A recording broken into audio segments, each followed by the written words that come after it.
Bonjour, j'espère que vous passez un beau week-end malgré la météo un peu maussade de ces jours. Il y a une semaine, nous avons vécu des baptêmes au bord du lac. Disons des baptêmes un peu mouvementés par le vent et les vagues qui étaient bien présentes dimanche passé. Je pense que c'est un moment que les baptisés ne vont pas oublier de sitôt, d'ailleurs moi non plus, je vous rassure. Dans ce temps d'automne, dans ce semestre, nous avons décidé de préparer nos cœurs pour une manière renouvelée de vivre tant le culte que notre vie de disciple de Jésus dans notre quotidien. Notre vie de foi et notre vie au quotidien, j'allais dire, c'est un peu comme faire du vélo. Et j'aime bien cette citation d'Albert Einstein qui dit ceci: « La vie, c'est comme une bicyclette. Il faut avancer pour ne pas perdre l'équilibre. » Joli, non? Pour ne pas perdre l'équilibre de notre vie cultuelle, nous avons besoin d'avancer. Pour rejoindre les besoins des personnes présentes depuis longtemps, comme les personnes nouvelles, qui n'ont pas le même vécu, qui n'ont pas la même culture, qui n'ont pas le même langage, des personnes qui sont en recherche de sens dans leur vie, pour ne pas perdre l'équilibre dans notre vie personnelle, nous avons besoin d'avancer pour garder l'équilibre, pour nous adapter aux circonstances, pour garder le contact avec les différentes générations, ne serait-ce que dans nos familles, avec nos petits-enfants ou nos enfants, ou avec nos parents ou nos grands-parents. Pour tout ça, nous avons besoin de nous adapter. Pour nous adapter aussi, nous avons besoin d'avancer. Pour nous adapter aux nouvelles technologies, pour nous adapter aux exigences professionnelles qui sont en pleine mutation, pour nous adapter aux nouvelles lois, ou bien au climat qui change, aux voitures et aux vélos électriques, à mon téléphone qui n'a plus ni cadran ni touche à enfoncer, mais un écran tactile, m'adapter à la nouvelle version de Windows ou de Mac ou de iOS ou de je ne sais pas quel Android, etc. Pour tout ça, nous constatons que nous sommes dans un monde qui est en train de changer, en perpétuelle mutation. Comme le dit un dicton, aujourd'hui, la seule chose qui est sûre, c'est que ça change. Tout bouge dans notre monde et dans cette mouvance, Dieu nous promet de rester le même. Il est créateur de toute éternité et il reste créateur.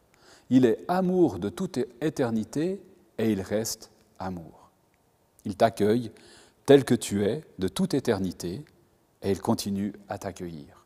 Il se réjouit de qui tu es.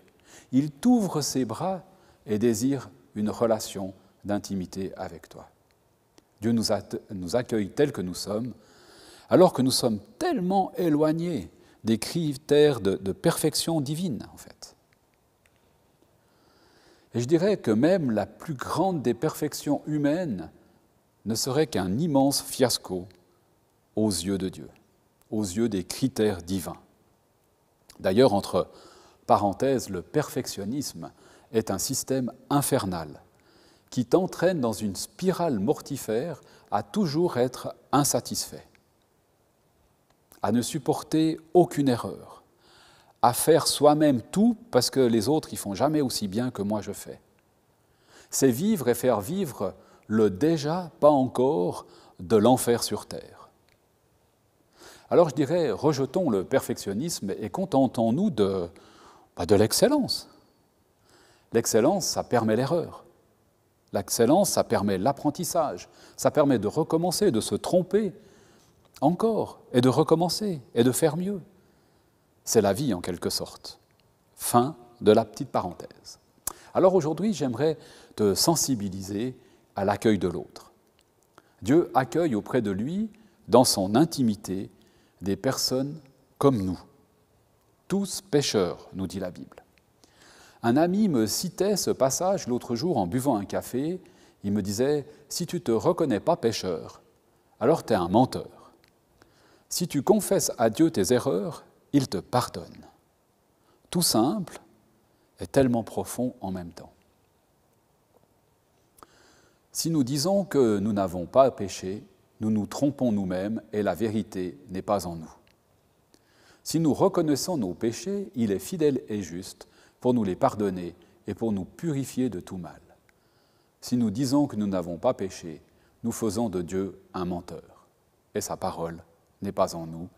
Et vous pouvez poursuivre la lecture, ça se trouve dans 1 Jean, à partir du chapitre 1, les versets 8 à 10. Voilà qui est dit. Il semblerait qu'il n'y ait pas beaucoup d'exceptions, hormis Jésus-Christ lui-même. Et Dieu t'accueille ainsi. Il est fidèle et bon pour nous pardonner. Il suffit juste de reconnaître nos erreurs. Alors de mon côté, comment suis-je capable d'accueillir celle ou celui qui est tellement différent de moi? L'Ancien Testament regorge de passages sur la manière d'accueillir l'étranger. Comment accueillir? Comment un étranger pouvait participer à quasiment la totalité de la vie cultuelle du peuple d'Israël, sauf la Pâque, nous dit Exode 12 au verset 43. Mais un étranger pouvait offrir un sacrifice à Dieu. Vous trouvez ça dans Lévitique 17 au verset 8. Et tout étranger vivant au milieu du peuple avait droit au sabbat, au jour de congé. Exode 20, 10 nous le rappelle. Et puis nous trouvons aussi toute une série de textes qui parlent de la relation avec les étrangers dans le Nouveau Testament. J'en retiens un que nous trouvons dans Matthieu 25, les versets 31 à 40. « Quand le Fils de l'homme viendra dans sa gloire, avec tous les anges, il siégera sur son trône royal. Tous les peuples de la terre seront assemblés devant lui, et il séparera les gens les uns des autres, comme le berger sépare les moutons des chèvres. Il placera les moutons à sa droite et les chèvres à sa gauche. Alors le roi dira à ceux qui seront à sa droite, « Venez, vous qui êtes bénis par mon Père, et recevez en héritage le royaume qui a été préparé pour vous depuis la création du monde. Car j'ai eu faim et vous m'avez donné à manger. J'ai eu soif, vous m'avez donné à boire. J'étais étranger, vous m'avez accueilli chez vous. J'étais nu et vous m'avez habillé. J'étais malade et vous m'avez visité. J'étais en prison et vous êtes venus me voir. » Ceux qui ont fait la volonté de Dieu lui répondront alors, « Seigneur, quand est-ce qu'on t'a vu affamé et qu'on t'a donné à manger, ou assoiffé et qu'on t'a donné à boire? Quand est-ce qu'on t'a vu étranger et qu'on t'a accueilli chez nous, ou nu et qu'on t'a habillé? Quand avons-nous vu malade ou en prison et qu'on est venu te voir ?» Et le roi leur répondra, « Je vous le déclare, c'est la vérité. Chaque fois que vous l'avez fait à l'un de ces plus petits d'entre les miens, c'est à moi que vous l'avez fait. » Pour l'autre groupe, ça se passe un peu moins bien. Vous pouvez continuer à lire ce texte qui se trouve dans dans Matthieu, je vais vous dire ça, Matthieu 25, les versets 31 et suivants. Acte 10, 28 pourrait aussi nous concerner. Lorsque nous vivons cet accueil de Dieu, un énorme soulagement prend place dans nos cœurs. Le revers de la médaille se manifeste par une tendance à se considérer meilleur que les autres. Nous, on a compris, et puis on va t'expliquer comment ça se passe. En suivant Pierre dans le livre des Actes, je découvre un exemple qui pourrait nous parler. Pierre réalise, par le biais d'une vision, d'une expérience, que Dieu l'invite à dépasser une loi qui semblait comme immuable dans sa culture. Pierre nous transmet une soudaine prise de conscience ou révélation de la part de Dieu. Et puis là, j'aimerais vous passer une petite vidéo qui va nous expliquer ce passage. Dans la ville portuaire de Césarée, il y avait un centurion romain du nom de Corneille, qui incarnait à lui seul tout ce que le peuple juif détestait chez l'occupant romain. Un ange lui est apparu et lui a dit de faire venir un dénommé Pierre. Pierre arrive donc chez Corneille, où il le trouve avec ses amis et sa famille, qui sont tous réunis chez lui. Cette scène à elle seule constitue un scandale pour l'époque. Les juifs n'entrent pas chez les non-juifs pour éviter de se souiller. Alors, que peut bien faire Pierre? En fait, Pierre a eu une vision peu de temps avant cette rencontre. Dieu lui avait montré un groupe d'animaux dont la consommation était interdite dans leurs coutumes, en disant « tue et mange ». Et Pierre, outré, a répondu en disant « Je n'ai jamais rien mangé d'impur ». Ce à quoi Dieu a répondu « Ne considère pas comme impur ce que Dieu a déclaré pur. » Et c'est sur ça que s'achève la vision. Donc, Pierre est sur le point de commencer un nouveau régime alimentaire? Non. En tant qu'Israélite, il a toujours respecté les lois sur les restrictions alimentaires qui font partie de sa coutume. Cette vision le préparait pour le moment où il devrait se tenir devant des non-israélites, qualifiés d'impurs. Et c'est là qu'il comprend que Dieu était en train d'assimiler ces gens à la famille d'Abraham. Pierre décide donc de rester pour leur parler de Jésus. Et le Saint-Esprit se manifeste exactement comme il l'avait fait à la Pentecôte. Sauf que cette fois, c'est un centurion romain et sa famille non juive qui en bénéficient. Le mouvement a explosé les barrières. De retour à Jérusalem, Pierre raconte ce qui s'est passé aux autres apôtres. Et ils apprennent tous que davantage de non-juifs sont désormais disciples de Jésus dans la très grande ville commerciale du Nord, qu'est Antioche. Ils décident donc d'y envoyer un des leurs, du nom de Barnabas, pour en avoir le cœur net. Barnabas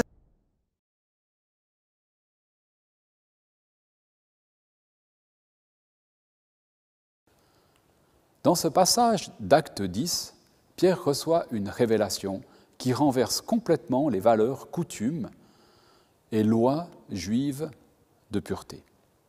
Il va faire l'expérience avec Corneille, ce centurion romain qui s'est converti et qui, dans l'expérience, va ou vont en tant que maisonnée recevoir l'Esprit Saint comme les disciples l'ont reçu lors de la Pentecôte. Dans le contexte du début de l'Église, c'est une véritable conversion qui s'opère. Ouvrir le salut aux non-juifs. Ce passage d'Acte 10, en lien avec Jean 3, 16 et 17, ça nous place dans la dynamique du royaume de Dieu qui se répand. Et dans notre passage d'Acte 10, la première conversion s'opère au niveau de Pierre lui-même. Puis, dans la suite du passage, de l'Église entière, dans la discussion qui suit notre passage entre Pierre et les responsables ou les croyants d'origine juive qui se trouvent à Jérusalem, nous dit Acte 11. Dans ce passage, Dieu nous redit qu'il place tous les humains sur un pied d'égalité. Il n'y en a pas des meilleurs et des moins bons. En fait, finalement, tous ont péché, sont privés de la gloire de Dieu, on l'a lu déjà dernièrement. Ce passage qu'on vient de lire avant nous rappelle qu'on a tous besoin de la même grâce de Dieu. Donc Dieu nous place vraiment sur un pied d'égalité. Pierre a enfreint la loi juive dès le moment où il est entré chez Corneille, chez un étranger. C'est une effraction qui est ordonnée par l'Esprit Saint. Et ce même Saint-Esprit qui se manifeste par sa venue sur Corneille et sur sa maisonnée, comme pour les disciples lors de la Pentecôte. Alors, est-ce qu'aujourd'hui Dieu ne serait-il pas en train de nous dire, ou de dire à son Église, qu'il désire que nous nous rendions chez les étrangers à son Église, que nous nous rendions chez celles et ceux qui ne connaissent pas encore Jésus-Christ? Au XVIe siècle, la Réforme a été un mouvement de conversion, de retour à la parole. Probablement qu'aujourd'hui, nous sommes dans un mouvement un peu similaire. Non pas par rapport à la parole et à sa compréhension, quoique on puisse toujours faire mieux, ça je pense, mais plus par rapport à sa mise en pratique, à comment on transmet cette parole et cette bonne nouvelle, par rapport à témoigner de ce que produit cette parole en moi, en nous. Nous sommes dans une culture de la discrétion. Nous découvrons aussi que ce qui se passe derrière les portes des maisons et des appartements n'est pas toujours très brillant. Alors j'allais dire, laissons découvrir les expériences magnifiques qui se passent derrière les portes de nos cœurs à celles et ceux qui nous entourent. C'est tellement encourageant d'entendre les expériences de foi et de vie avec Jésus que d'autres vivent. C'est tellement encourageant de voir les réactions des autres personnes quand j'ose exprimer ce que je vis avec Christ, dans cette relation avec mon Papa céleste, avec ce que l'Esprit Saint met en moi. J'allais dire, osons être visibles en tant que chrétiens, en tant que disciples de Jésus. Osons apporter cette espérance dans notre monde qui en a tellement besoin. Comment? Alors je ne voudrais pas avoir l'air d'insister, mais il y aura par exemple, et c'est un seul exemple, la semaine du turning, un virage vers la vie, comme on dit. Celles et ceux qui ont osé se lancer l'année passée le disent. Le plus grand bénéfice de cette expérience, il a été pour moi, pour ceux qui ont osé se lancer en fait. Depuis ce jour, une personne me disait, depuis ce jour, ma vie a changé, mon cœur a changé, je vois les gens et le monde autrement. Conversion ? Peut-être. J'aime cette parole de Jésus qui nous dit, qui nous invite et qui nous dit ceci, viens et vois. Peut-être que cette année, tu n'oseras pas tenter une sortie dans la rue. Mais viens à une soirée, par exemple le dimanche 11 octobre, et viens aussi, par exemple, le lundi après-midi, ou le mardi matin, ou un autre jour de la semaine, pour entendre celles et ceux qui sont sortis parler de leur expérience. Viens plutôt en début de semaine, parce que si jamais l'expérience venait à te tenter, voilà, ça sera peut-être le moment de te lancer. Si tu viens le samedi, ça sera peut-être trop tard pour cette année, ou ça sera pour un autre moment. C'est peut-être une expérience choc, mais la chose que je retiens, c'est que nous sortons dans un terrain préparé à l'avance par le Seigneur lui-même. Alors voilà peut-être un premier moyen de revisiter un aspect de notre vie d'Église ou de notre vie de chrétien tout court. Une autre manière plus douce consiste à commencer par la prière. Seigneur, vers qui est-ce que tu m'envoies? À qui voudrais-tu que je parle? À qui voudrais-tu que je rende un service ou que je rende visite?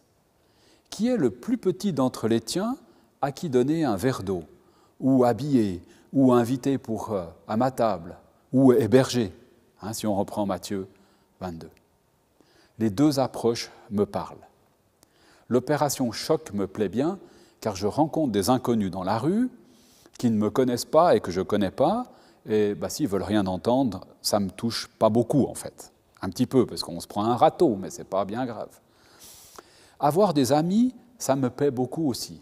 C'est plus soft, c'est plus sur la longueur, mais ce n'est pas forcément plus facile. Finalement, il faut trouver la méthode, le truc, si je peux dire comme ça, qui nous convient. Dans tous les cas, il faudra, à un moment donné, oser, avoir l'audace, se mouiller, remonter ses manches, transpirer, se lancer à l'eau. Alors quand on le fait en groupe, c'est pas mal, parce qu'on s'encourage les uns les autres. On va avec quelqu'un qui a de l'expérience, c'est rassurant. Alors voilà, j'espère que cette petite réflexion de ce matin t'a fait du bien. Pour conclure, je dirais que dans l'expérience de conversion de Pierre, c'est l'Esprit qui l'a convaincu. Alors toi aussi, j'allais dire, laisse-toi convaincre par l'Esprit de Dieu lui-même. Laisse l'Esprit parler à ton esprit, parler à ton cœur. Ose te laisser convaincre par le Saint-Esprit uniquement, j'allais dire. Je pense que ce que je partage ces temps, ce n'est pas une mode ou un truc de l'an 2020. Je crois profondément que Dieu est en train d'opérer une conversion dans son Église. Dieu nous encourage à dépasser les limites de notre culture et des lois de pureté que nous nous sommes imposées.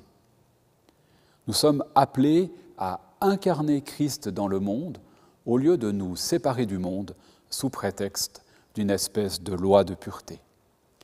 Être dans le monde pour que son amour continue de se répandre au cœur même de ce monde, là où nous nous trouvons tous les jours.